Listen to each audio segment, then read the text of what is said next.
From his plane, Daniel Mulhaupt radios ground control at Miami and tells them he's just seen a plane crash. He stays above the site to help the emergency services locate the spot.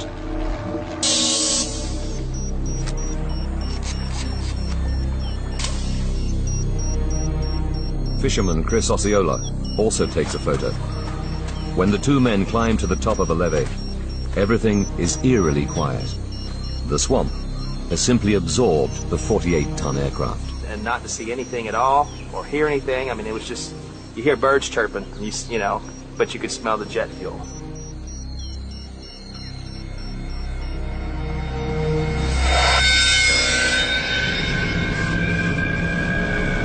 The crash site is 270 meters away from the nearest levee and 14 kilometers from the nearest road. Rescuers can only reach it by airboat and helicopter. They're confronted by a horrifying scene. Sergeant Felix Jimenez from the Miami-Dade Police is one of the first to arrive.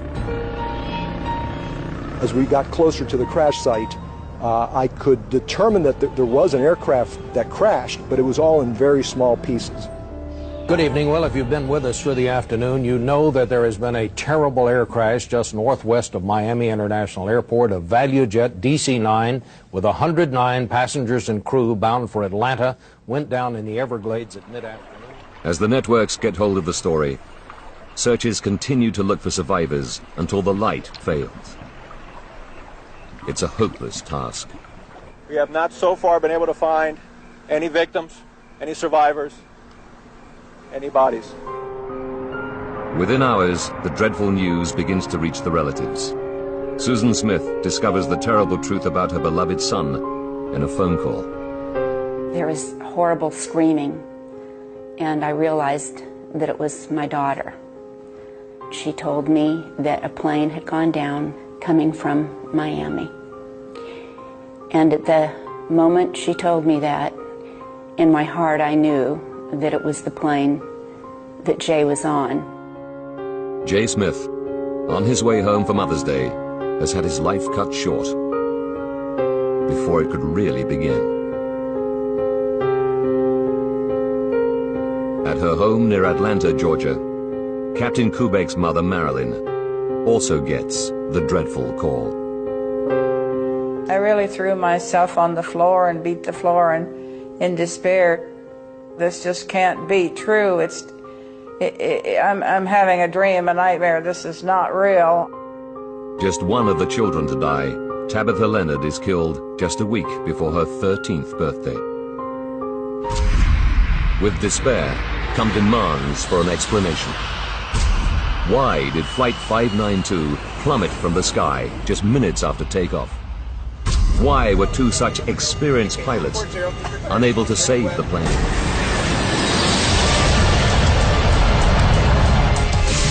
Now, by rewinding the events of that fateful day and going deep into the investigation, we can reveal what really happened to ValuJet Flight 592.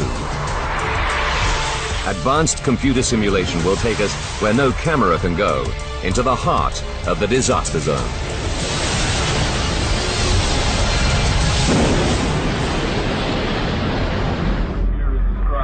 1,500 kilometers to the north, in Washington, D.C., National Transportation Safety Board expert Greg Feith watches the news from Miami. He's led two major investigations for the Safety Board before, but he already knows this one will be a uniquely difficult challenge.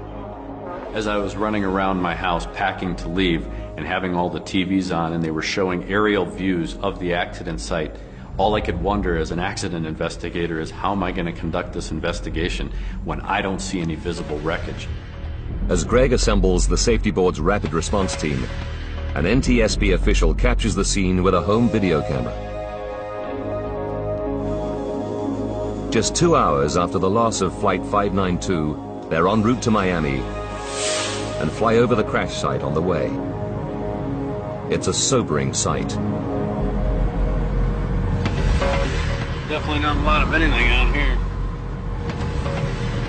With over 800 DC-9s in service, Finding out just what happened is a matter of urgency. But with a crash site like this, Greg knows he'll have to build up a picture of what happened, piece by painstaking piece. All the information that you get, all the evidence that you develop is equal until such time is that the storyline, the facts support a particular storyline. The hole in the swamp is 40 meters long and 12 meters wide. Wearing special biohazard suits to protect them from spilt aviation fuel, searchers walk shoulder to shoulder, combing the murky water. But the swamp proves almost impossible to penetrate. Beneath the water lies a thick layer of matted vegetation. Sawgrass cuts and tangles the searchers as they try to move forward.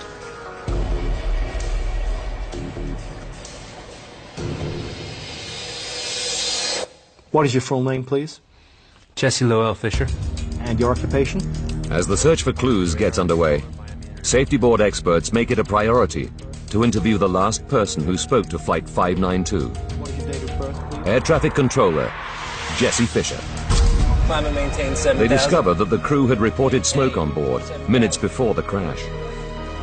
Smoke suggests one thing loud and clear: a fire somewhere on the plane.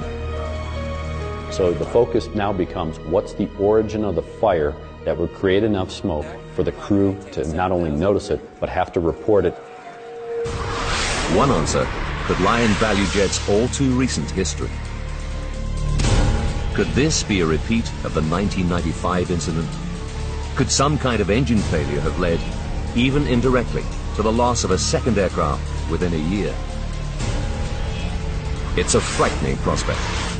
ValuJet alone have 47 other DC-9s in their fleet. Could they all have faulty engines?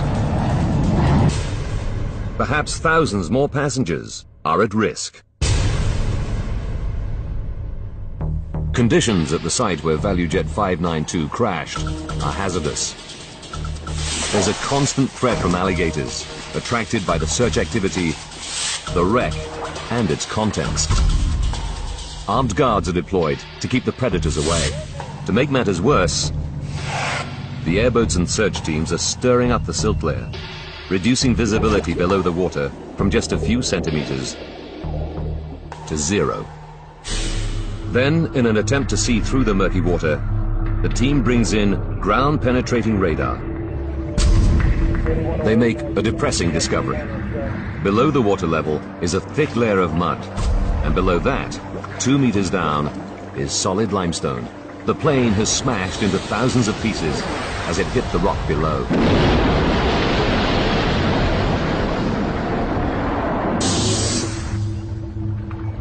The team starts to piece together all the recovered debris at nearby Kendal Tamiami Airport, where safety board specialists will examine it closely. But early analysis of the engine wreckage offers little hope of an easy answer. Plane debris, sawgrass and swamp mud have become buried deep in the engine casings.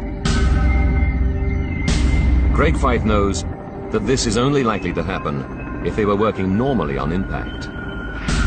While he can't rule out some sort of engine malfunction, it's looking less likely as the cause of the crash. Solving the mystery will require all the experience the NTSB have to offer. So senior board members like John Golier, a DC-9 expert, are drafted in. Even for him, the huge loss of life is hard to accept. You still feel the pressure on your emotions, knowing that 110 people have died right in this area where you're working, where you're recovering pieces. And it does eat on you. For all the investigators, the search for clues is a grim task. Every time I went out to the accident site, knowing that there were a lot of children on this flight, and you see the remnants, it was very emotionally, it's very heart-tugging. It was very, very difficult every single day. Gradually, the relatives and public learn the full horror of the tragedy. When you go through something like this, you would give anything to have those people back in your life. I can remember seeing those images of the crash, and it tore me apart. I tried not to cry in front of my mother. I would go in the shower at night and just sob. Slowly, sections of the DC-9 begin to take shape on the floor of the hangar. The investigators painstakingly recover, decontaminate, and identify thousands of pieces. There are two parts that would help the investigation more than any other: the flight data and cockpit voice recorders. But the black boxes, as they're often called, remain stubbornly hidden in the swamp. Without them, it would have made the investigative process very difficult because they were going to provide us with a lot of information. The team carry on regardless and find that even without the black boxes, the wreckage in the hangar does begin to yield useful information. Metal seat frames have melted. Carpets and fuselage coverings have burned intensely. It becomes clear that the smoke that First Officer Hazen reported has indeed come from a devastating fire, one hot enough to melt aluminium. They estimate temperatures in the cabin area must have reached at least 815 degrees Celsius. But even for DC-9 expert John Golia, the source of such an inferno is a mystery. We knew that there was an intense fire. What that meant, how that happened, was eluding us. Then, as one of the police teams fans out across the muddy pools of swamp water, an officer steps on something solid.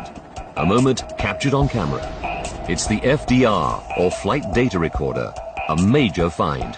Damn, we got a box. If the box survived the crash intact, it'll provide the team with key technical data from the flight, including airspeed, altitude, and the plane's movements in the air. Crucially, it'll tell them whether the plane's engines failed. But when technicians and officials at NTSB headquarters in Washington get their first look at the flight data recorder, they're not optimistic. This flight data recorder took a severe hit, and when we first saw it in the laboratory, we had great concern that we were not going to get the data off of it. While they wait, the NTSB team consider a new, sinister option.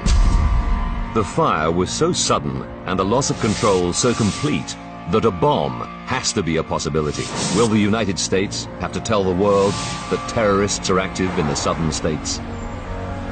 Greg Fife must find the secrets to the crash of Flight 592. What could have happened to an ordinary DC-9 on a routine flight to Atlanta? Might this vast swamp be the scene of a crime? One of the things that we need to identify is whether this is a pure accident or an intentional act. If it's an intentional act, that means it's criminal. Islamic extremist Ramzi Youssef is awaiting trial for the first bombing of the World Trade Center and plotting to blow up American planes. But although Youssef is no longer at large, other terrorist cells continue to present a threat. In this period of time, we also had a new element to be concerned with, and that was the continual intelligence briefings that we have been receiving about threats to aviation in the United States. Robert Starr, leader of a group calling itself the Militia at Large of the Republic of Georgia, was arrested 2 weeks ago. Seized as part of the operation were dozens of pipe bomb components. With the Olympics so close, a major airline bombing would be just the type of attack needed to spread fear and anxiety at the Games. Working closely with FBI agents at the scene, investigators send samples of debris from the crash crater to an FBI lab. There, they'll be analyzed for traces of explosives. It's a tense time for the investigators, but then comes a major step forward. After hours of delicate work, the NTSB's analysts have managed to extract the data from the damaged flight data recorder. The evidence is stark. The aircraft seems to have been suffering multiple mechanical and electrical failures for over 2 minutes. Even the FDR itself seems to have failed about 55 seconds before impact. But the safety board can now finally rule out engine failure as the cause of the disaster. The performance data on the FDR showed us that the engines were running. So far, they know there was a fast-burning and very hot fire, and that the engines seem to have been functioning on impact. But they have little else to go on. There are still many mysteries about Flight 592. If only they can find the second black box, the vitally important cockpit voice recorder, they might find the missing clues they so desperately need. The flight data recorder won't tell us what was actually happening in the airplane. The cockpit voice recorder could give us a clue as to what the origin of the fire was, because the crew would have been talking about the things that were taking place. As the salvage teams continue to search the swamp, the investigators look for clues elsewhere. They know that ValuJet is under investigation over its poor safety and maintenance record. There were problems with this ValuJet operation virtually every week before the accident. There was a real concern that was ValuJet shorting on maintenance. Were they doing things in the interest of money rather than safety? That was a very big concern throughout the process of this accident investigation. Greg and his team examine the plane's recent fault history. Can they find the answer to the crash here? Sure enough, they discover the DC-9 did have several problems prior to takeoff, and that the plane had been delayed as a result. They find that the plane's autopilot had been malfunctioning for 2 days. The pilot's log states that when engaged, it made the plane pitch up and down. Mechanics tried to repair it, but failed. So 592's crew followed standard procedure and flew in manual mode instead. The team also discovered that the fuse for the hydraulic backup system blew, but this time mechanics did manage to repair it. Although it seemed a promising lead, they can find nothing in the maintenance log that explains the crash. It was clear that singly or collectively, none of those would have caused a fire on the airplane. Then, the results come back from the FBI lab, and the investigators, the organizers of the Olympic Games, even the federal government can breathe a sigh of relief. This was not an incendiary type device or an explosive type device. That put the fear aside for us as investigators that we were going to be looking at it from a different perspective. They can now rule out a terrorist attack as the cause of the crash.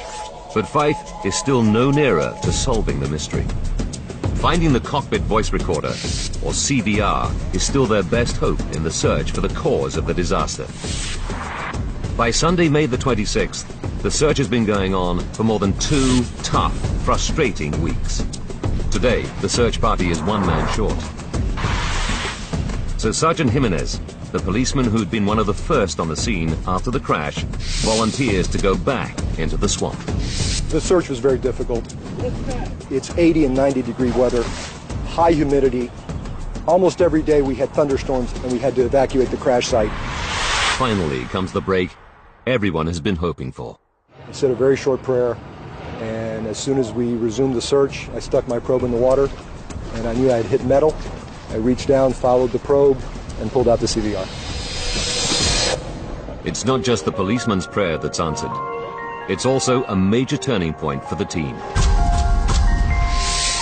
The voice recording gives the investigators a chilling insight into the last moments of the crew. First, they discover that Captain Kubek and her co-pilot Richard Hazen knew they had a problem at 2:10 p.m., 6 minutes into the flight, when they heard a strange noise on their headphones. What was that? I don't know.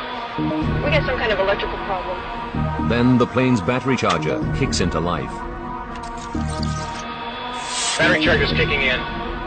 We're losing everything. It's another clue. the battery charger would start if there was a loss of electrical power. Could an electrical fault have caused the fire?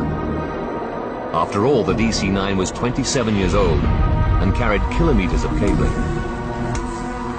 A faulty wire in or near the passenger cabin might have caused a spark and started the blaze. It's a long shot because pinpointing such a short circuit is extremely difficult. But spurred on by the cockpit conversations and the FDR record, Greg tells the investigators to probe the remains of the wiring and the circuit breakers. Much of the wiring has been badly damaged or completely destroyed. The rest is in bits on the hangar floor. But for the team, there could still be clues to be had. Because it's broken in 10 places, that doesn't mean it's not going to tell you a story. Every one of those pieces, when you decide to look at them, has a story to tell. But try as they might, they can't find any evidence for a short circuit. It's another dead end. Once more, they return to the cockpit voice recorder. We need oxygen. We can't get oxygen back there. Nearly 3 minutes before the crash, Flight Attendant Jennifer Stearns opens the cockpit door. It's clear that the passengers in the cabin are the first to be overcome by smoke. To fight, this places the fire somewhere behind the pilots. The investigators at Kendall Tamiami concentrate on the area around the jet's passenger cabin. What they discover is shocking. The fire was so intense here that the floor has literally melted away. Could something beneath the passengers' feet, possibly in the forward cargo hold, have started the fire? It's an unlikely scenario. This compartment is officially known as a Class D hold. Completely airtight, it also has a fireproof lining. Any blaze here should quickly burn itself out through lack of oxygen. But Fife decides to check it out anyhow. We had to go back to the manifest. We had to see what was in that forward cargo hold. The safety board studies the paperwork to see if the forward hold contained anything suspicious. It indicates that in the hold were 28 kilos of mail and some passenger baggage. But with a bomb or incendiary device already ruled out, investigators move on. The manifest also shows 2 consignments of aircraft parts in the compartment. Instantly, they see something suspicious. 3 tires from another DC-9. For transportation, tires should be filled with nitrogen and underinflated or they can burst. An oversight here could possibly be the cause of the disaster. But the records show that the ground crew followed correct procedure. Another promising lead has gone nowhere.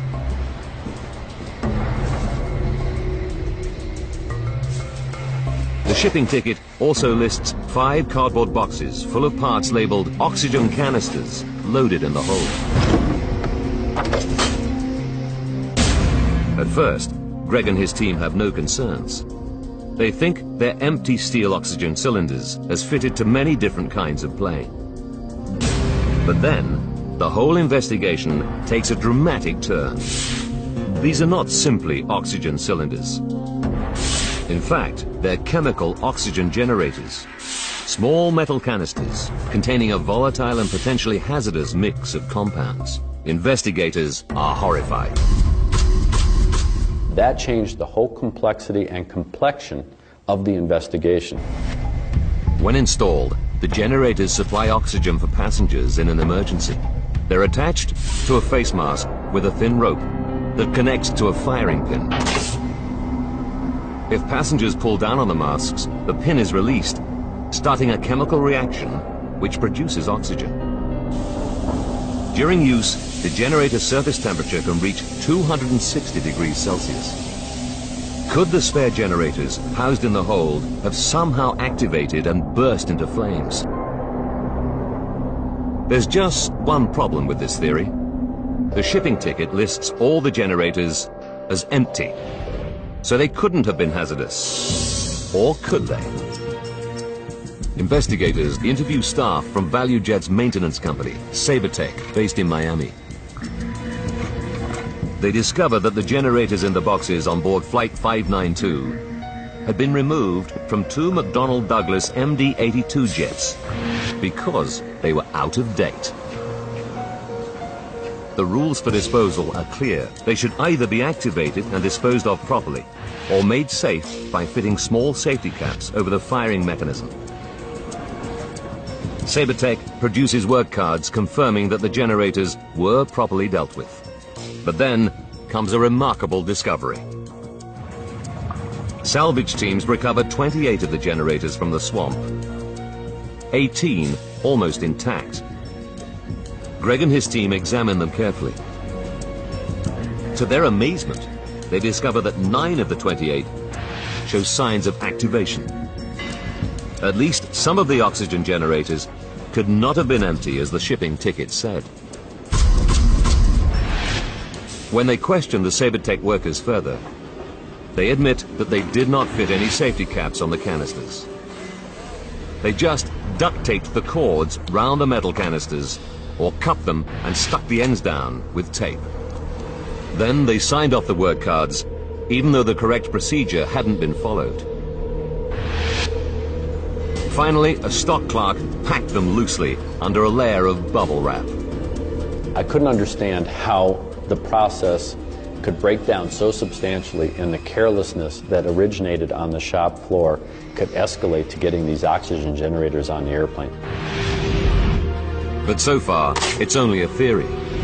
Greg and the team don't know for sure whether an activated generator could produce enough heat to start a fire.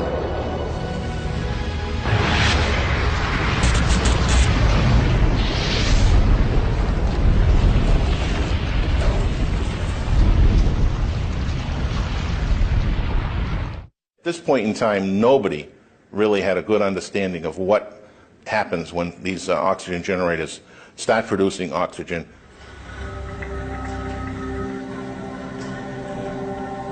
The NTSB embark on a critical experiment. They construct a replica hold at the Federal Aviation Authority's fire test facility near Atlantic City. Technicians place 28 generators in a box and cover them in bubble wrap. They pull a wire connected to the pin of one generator and retreat.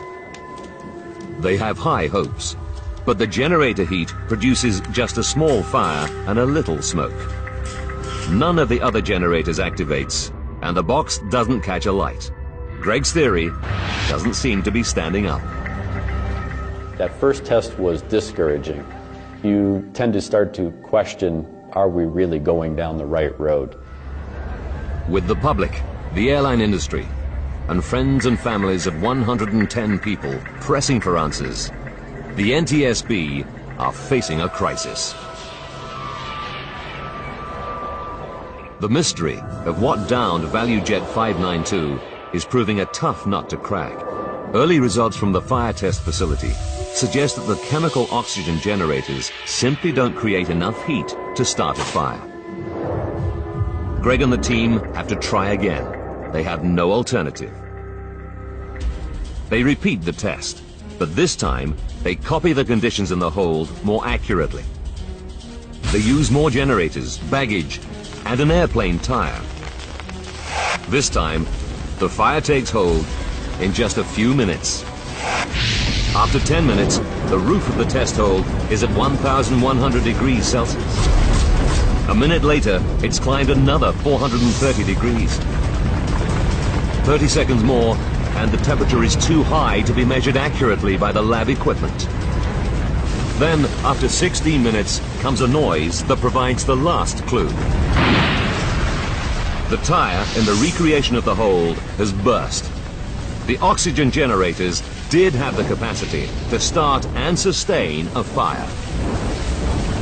You have 144 little blowtorches in essence, and the intensity of the heat escalated from what we found in post-accident testing to over 3,000 degrees.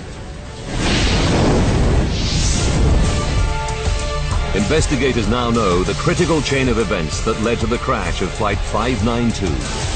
They know why a fire started on board the plane, what fueled it, and why the pilots lost control of the aircraft leaving everyone on board seconds from disaster.